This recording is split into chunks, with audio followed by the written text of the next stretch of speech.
So we're playing Meg Myers Running Up That Hill an awful lot on Radio 104.5. Thank you. But this is the very first time that you've been standing in front of me and here with us IRL when we're coming out of that song on the radio. So welcome. Thank you for being here Thank at you our for summer having block me. party. Yeah. I saw or read or heard that you were sort of anti-cover until that song. And for me, it's always amazing how in a multitude of ways one song can sort of change your life or change your perspective. For you as an artist, obviously something changed when that song came into your life. So what was your introduction to it, and why Kate Bush, other than the fact that she's a goddess? That's really why. Yeah, she's a goddess. The song just really hit me on a deep level. I had heard it probably like 3 years ago, like really heard it for the first time. Like I had heard it before, and then it just like, I was going through a lot of similar things as to what the song is about. I was going through a really similar things, and I don't know. I just somebody was like, "Hey, will you cover a song for this thing or whatever?" And I was like, "Okay, let me think of one." And then I was like, "That one is just that is like the one." It just made sense. Sorry, I'm kind of like, no, I'm just gonna set this down. Actually, I love that. It's hard to sometimes put into words the magic of art or feeling and music, and sometimes it's kind of cool to just let the music speak for itself too. Yeah. So I saw that you're super into astrology. You can correct me if I'm wrong. I know very little about it. I'm a Leo, so it's like my season right now. Okay. But I'm like fascinated by it. So is there something happening right now that is like super top of mind for you, or that you feel like maybe has some celestial influence over what's going to happen today? Like, are you feeling anything? Like what's going on? What am I feeling? I'm feeling a lot of energy right now, actually. I'm feeling kind of crazy. There's like, I don't know, there's like a lot of portals that have opened up recently, energetic portals, so we're getting a lot of, I don't even know if I should go into all this though. I don't want to sound like, I asked. Like you did, you just asked me. So, there was a Lion's Gate that, I don't really know how to explain it though. I'm not very good. I'm not a pro at explaining this kind of stuff. It's more of something that I, feel through my heart and in meditation. So it's hard for me to really go into, I've never been good with I've never really been good with English and communication. So there's a lot going on. There's like a full moon in Aquarius that just happened a couple days ago, and that really that it can affect the things that are going on with the planets and everything. It affects everyone differently. Okay. So it's affected me, like it'll either make me really like jittery and like really like a lot of energy, or it'll make me like so tired. This is what you were asking me, right? Yeah. Okay. So where are you at today? So where I'm at today, I'm both. Okay. Like I think I'm like really tired and really like anxiety too. So it's kind of like a mix, which is really a strange thing to experience. I have a feeling there are people listening right now who are just like nodding their heads like, yep, that me too. A lot of, especially a lot of women. Yeah, okay, all right. Well, I think we're exhausted and excited, and I think that's a good place to be while we're here. You're taking the stage a little bit later this afternoon at our summer block party. We're going to keep talking over on our socials, over on Facebook, over on YouTube. But for everybody else, turn it back to the studio with Meg Myers on Radio 104.5. Okay, and now we continue on the internet. Okay. So outside of perhaps, no, it's good. It's good. Let's shake it. I need to like shake it right now. All right. Should we do jumping jacks? I will. What do we need to do? Outside of perhaps astrology and your job, which is being passionate with a capital P, performing on stage and writing music. Is there something outside of those things that you're totally obsessed with that's consuming you right now, or that you're loving, or that's feeding your soul?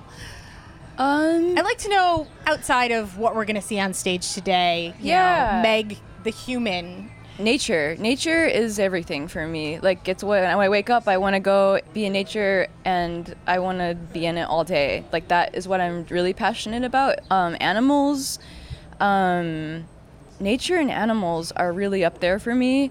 And like, I really want to do something in another art, something in film, something in like claymation, that's something that's really been coming to me a lot lately, is to create something with claymation. So I've kind of been coming up with ideas for that. So do you I have no idea when that would be. Try it out, and then like, there must be people that's what they do, right? So how do you collaborate with somebody, right? How do you get that out and then communicate your vision and sort of hand it over to somebody and hope that they like do it justice, right? Right now I'm just kind of like talking in a camera and like coming up with ideas and writing stuff down, and then hopefully I would find somebody and tell them, somebody who could actually do it. Maybe they're like watching. Ooh, that would be awesome. Right, yeah, and I would like love to get involved in it too, because I feel like I would be really good at creating with my hands, something like that. I am good at it, but so yeah. So maybe I love the video for Running Up That Hill was such a cool take with the coloring and then the animation of that. If you haven't seen it, you absolutely need to check out that video. And what an interesting sort of creative different when you feel like everything has been done before, right? Yeah. It was such a refreshing, beautiful piece of art. Thank you. So maybe it's claymation Meg next for the next thing. I think so. I think there might be. I'd like to incorporate it. I think incorporating something like that with real life. Real life is a weird way to say it, but just like having a claymation thing drop down right now, and like being so some sort of hybrid. Okay, hybrid. I don't know. I like that. Yeah. So summer is such a thing, and it sounds like you try to get outside as much as possible. We all are steeped in tradition. These block parties are massive Philly tradition. Being at a Phillies baseball game across the parking lot is a tradition. People here go down the shore and enjoy the ocean, that sort of thing. Is there a quintessentially Meg summer thing? If it's not summer for Meg Myers unless I do X or Y or Z. Like I'm not living if I haven't had this ice cream or I don't know if I have stuff like that. I don't know. I mean, there's probably something. I mean, I think it's just like being in water. I think it's being in water. I'm just like watching this. I think it's water. It's water. Yeah. Okay, so because that's your opportunity, because it's warm, and so it's like, yay! I finally get to submerge myself in water. But you live in LA. I do live in LA. Yeah, but even it's still like that summer mindset. It's still cold to get in a pool in LA, like in the other, because it's like 50s to 60s. I don't know. I don't want to. Yeah, unless it was like heated. But I'm kind of a brat, I guess. Like. But or a wetsuit. Or a wetsuit. Meg Myers in a wetsuit in December in the pool. That's not fun. Yeah. No, that's not summer, right? Originally from Nashville, and you did go back for a few years. I love that. I feel like it's Music City, and I'm like, music is in your DNA. It is just part of the makeup of who you are. Do you wear the Nashville hometown like as a badge of pride? What's your relationship like with Nashville? I'm not sure. I don't feel like I really I don't really think about it. I do. I love that I'm from there, and I love that I'm from the South, and I love like all that comes with that and everything. But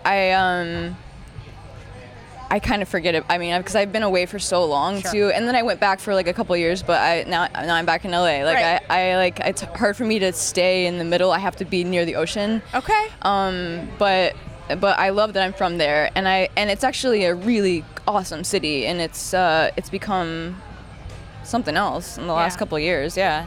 Music City. I don't know. I love, like, I'm from a place that's like, I'm from Detroit, so it's like, it's hockey town. I don't necessarily have a tie to that. Okay. I love that. Detroit's cool. That's a really cool place to be from. Yeah. But I feel like you can be like, music. From an outsider, anyhow, I'm like, oh, she's from Music City. That's super cool. Yeah. Growing up, when you first started to fall in love with music, I ask almost everybody this because I don't want to ask you about influences so much. Yeah. But I love to know when you get obsessed enough about something as a teenager, as a kid. Yeah. It's so pure. Did you have any posters hanging on your bedroom wall of artists? I did. Growing up? And who was it? I had Lane Staley from Alice in Chains. I had Kurt Cobain. That was my number one. And I had John Resnick from the Goo Goo Dolls. Yes. So those are all so cool. Those are my three. Yeah. So people go through like a a sort of a nerdy phase because you don't really, you like something about it, but you're like, Yeah. But when it clicks like that, you're like, this is going on my wall. It's like a stamp of approval. It's like, it really means something. It really means something. And for you, Goo Goo Dolls, and Staley, and Nirvana. Oh, and I think I may have had Chris Cornell. I had Chris Cornell too. So like grunge to your core. It was You should gone and lived in Seattle. Jeez. I know. The rain. I know. I actually love it up there. I would. And you're close to the ocean. I think I would. Yeah. Meg Myers' next chapter, perhaps? Yeah, I've thought about it. Yeah. Okay. All right. We're going to stay tuned. Last but not least, I'm not asking from a when's new music coming because we're horrible and impatient humans. Like, what I just want to know artistically, like, what's in the works and what we have to sort of look forward to aside from awesome show today here at Xfinity Live. I am working on some things. I'm working on releasing like a B-sides from the last album, from Take Me to the Disco. Okay. Releasing like 6 or 7 songs that did not go on that. It's a lot, yeah. So I'm trying to figure out how to put that out right now, how I want to go about that, because I feel like it's from a different time in my life. It's been so long now, a few years since I made those songs, so I'm trying to figure out what to call it and how to put it out, because a part of me is like, I don't even want to put it out because that's like an old chapter of me. So but then of course my fans, I feel it would resonate for, it's, there's different things for different people and different times in your life and everything, and like maybe they're going through that, right? Some of them are going through that right now or whatever. So so I'm gonna put it out. It's part of your story, right? I mean, it might not be right now, but it's part of your story. Well, I think what happened was there's a few things that I say in the songs and I'm like, I don't think that anymore. Actually, I don't feel that. That's true. I don't even believe. There's like a couple things like that here and there throughout But right, it's a part of my story. It's a very important part of my story that has gotten me to where I'm at right now, and so I'm gonna put that out. And then I'm also working on a song, a couple songs that are representing where I'm at right now, and I'm really excited about that. And I'm gonna start recording those when I get back in like a couple weeks. So. There's gonna be stuff, yeah. I guess a lot of stuff. That must be a constant struggle where you're like, okay, I wrote that and it's me when I'm that's emotions, I guess. You're in a particular place and then you aren't anymore. Right. So to decide how that fits in your story, but it's all a part of you. And I think, it's all beautiful. And also we want to hear it. And also we do want to hear it. So you get the Amber Miller Radio 104.5 stamp of approval on that plan, and we can't wait to hear the old stuff, the new stuff, and to see you on stage in just a couple of hours. Yeah. Meg Myers, thank you for being here. Yeah, thanks for having me. Cheers. Cheers. Block Party Radio 104.5. Thanks, guys.